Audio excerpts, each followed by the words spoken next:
If you're a Christian content creator, coach, entrepreneur struggling to believe that God can bless you with a successful business, to leave your 9-to-5 job, to create financial freedom, I made this video for you because I used to be there. I used to struggle in my life, mentally, spiritually, and emotionally, in believing that I could have that success. And so today I'm going to share with you 3 things that you can start doing to help you make progress. So we're going to jump right into it. Number 1, you need to start with what you have. Most of us think that we need to acquire something in order to be successful, but it doesn't work that way. It can help you, sure, but you need to start with what you have. You already have wisdom and experiences, knowledge that you can use to be a blessing to somebody else. You can solve their problems. And scripture tells us that we have all dealt with the same kind of suffering in 1 Peter 5:9. So there is someone who has gone through the same kind of suffering that you have, and you have overcome it. You have gained some wisdom. You have had some experiences that you will now be able to use to help serve them and help them get through it. And this is the foundation of building a business, coaching and mentorship. This is so beautiful when you think about this, because you're able to help somebody overcome something that you have. You can turn your life experiences into a thriving business. And here, I want to share something, a principle with you. This is from 1 Kings chapter 4, 32 and 34 through 34. And it says that he spoke 3,000 proverbs, King Solomon, of course, and his songs were 1,005. He spoke of trees and cedar of Lebanon. And it goes on to talk about how he spoke about things he had wisdom on. And then it says in verse 34, and people of all the nations came to hear the wisdom of Solomon, and from all the kings of the earth who had heard his wisdom. You see, Solomon spoke about the things he had wisdom on. He spoke about things that he was passionate about. He spoke about trees and animals. And what happened? He attracted an audience. People came to hear him speak because he was willing to put out his proverbs. The same principle applies for you too. When you focus on sharing your message, sharing your wisdom, sharing your knowledge, your experiences, somebody is going to listen, and you will build an audience. It's going to take time to find your voice and perfect your message. But the point is, you just need to start with what you have. Number 2, imagination precedes formation. This is so important when it comes to your journey. And this is something that I find my clients are struggling with. They have a hard time seeing their success and believing that they can have success in their business and creating that life that they want. And on top of that, there's many limiting beliefs about having a business that produces a lot of cash flow and high profits. And so I know for me personally, I have struggled with this when I first started. I didn't truly see it in my mind, and I didn't believe that I was capable of doing it. I also, believe it or not, I believed that God was not going to bless my business, that he wasn't going to bless me with finances. I have no idea why I thought this, but it was huge because it held me back for many years. Now, here's how this principle works. In Genesis chapter 1:26, it says, God said, let us make man in our image and after our likeness. Here's something important here. The image had to exist before the creation of man. So God had in his mind how he wanted man to be created. This was already in his mind, his imagination. God had in mind how he wanted us to be created. He wanted us to be created after him. So before he formed us, he already knew how we were going to be created. See, it's going to click here in a second. So before something can manifest into the physical, you have to see it in the mind. And we see that in Genesis 2:7. It says that God formed man from the dust of the ground. He physically formed us. So here's the application. Imagination precedes formation. Your success starts in your mind. If you cannot see it, if you cannot conceive it in your mind, it's going to be impossible to actually manifest it into something real. You cannot get the results that you desire without first seeing it in your mind. This was a huge breakthrough moment for me when I discovered this, because it's very true. Anything that was once created, think about it. is started in somebody's mind. Think about that for a minute.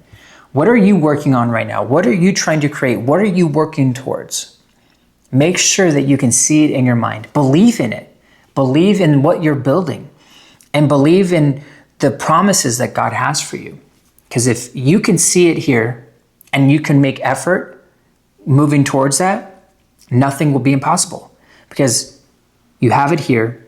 And now all you have to do is follow the Lord, follow his steps, and build the business with him, post the content with him, and it'll all work out on his timing.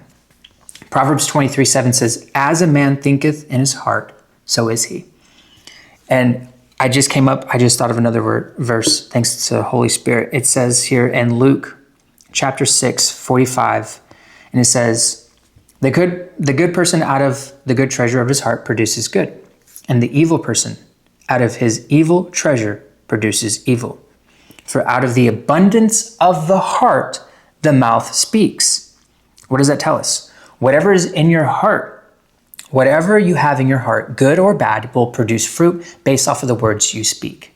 So if you have very negative, limiting beliefs about you having success and you don't believe it, and you speak those things out, you saying, I can't afford it, I can't have this, God's not going to bless me, I'm never going to be successful, I can't do this. That's coming from your heart. That isn't good. That's not good fruit. So you need to renew your mind here and focus on purifying your heart through the scriptures and asking God to do some heart surgery so that the words you speak will be in alignment with his will. Moving on, number 3, begin the work. This is so important here as well. See, most people never take action. They never take action, or they say, oh, I'm just waiting on God. But God, no, God is really waiting on you. Trust me, I know what that's like to be like, I'm waiting on God. And you sit in idleness. You don't take any action. And here's the problem with that. When you don't take action, you're never going to get clarity. Clarity comes with movement. You may not know all the answers when you take that first step, but as you take that first step, clarity will come. It starts with movement, right? Taking messy action. And this is what I've been telling my clients, is that you just need to take messy action, because that messy action is going to help create clarity around the things that you're creating, the things that you're doing, the things you like, and maybe the things you don't like. You just have to take action, because everything will add up. Your inputs, which is what you're in charge of, which is the steps that you take, will add up. And when you do your part, the inputs, God will do his part, the outputs, the fruitfulness. You just need to do your part, right? And when you take that step of faith, when you do the work, that's showing God that you had faith. You're showing God that you actually have faith and believe that something is going to happen, because you're taking action. That's James 2:17. Faith without works is dead. So you taking that first step is you saying, God, I trust you. I'm going to take steps of faith. We're going to build this business together, and you own it. And you just have to take that leap of faith. You just have to take that leap of faith. You'll never know what you're capable of if you never take that first step. Most people struggle with this because they get fearful, they get discouraged, they allow external things to stop them. But we are action takers. And if we want to build a successful business, impact a lot of people, we have to take that first step. So let me just recap this real quick.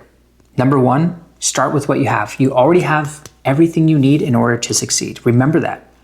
Number 2, imagination precedes formation. In order for you to create that business and the dream life that you have, it has to start in your mind. And number 3, begin the work. Just take that first step, even if it's messy. One of my favorite quotes from Les Brown is, he asked his audience, practice makes what? And everybody said perfect. And he said, wrong. Practice makes progress. There is no such thing as perfect, because you can always do better. Practice makes progress. So take that first step. This might be posting the content, making the YouTube video, reaching out to somebody and saying, hey, I'm doing some coaching. Are you interested in free coaching if you're just starting out? Posting the content and leaving a call to action. in your video, in the description. You want to, learn more and you want to join my coaching program, join me. I have a spot left, whatever it is you have, and join me for free. Coach somebody, get the experience. So that way you know what you like, know what you don't like. You're able to test your frameworks and your processes. This is something that I wish somebody would have told me to do, because I think I would have been a lot further than I am today. But it's by God's grace that I'm here. I'm teaching you and I'm helping you out, build your business, create your content. And so if you found this video helpful, I know it was very quick, but subscribe to the channel. I'm going to be posting content every single week, helping you to build your business, improve your finances, to create financial freedom, following biblical principles, to build your faith. And I want to do this with you. And I can't do this without you. So if you like this kind of content, subscribe to the channel. And then give this video a thumbs up so we can push this video out there so that somebody who needs it will see it. And then comment down below what principle really stood out to you. I'd love to hear your opinions on this as well. So I'll see you in the next video.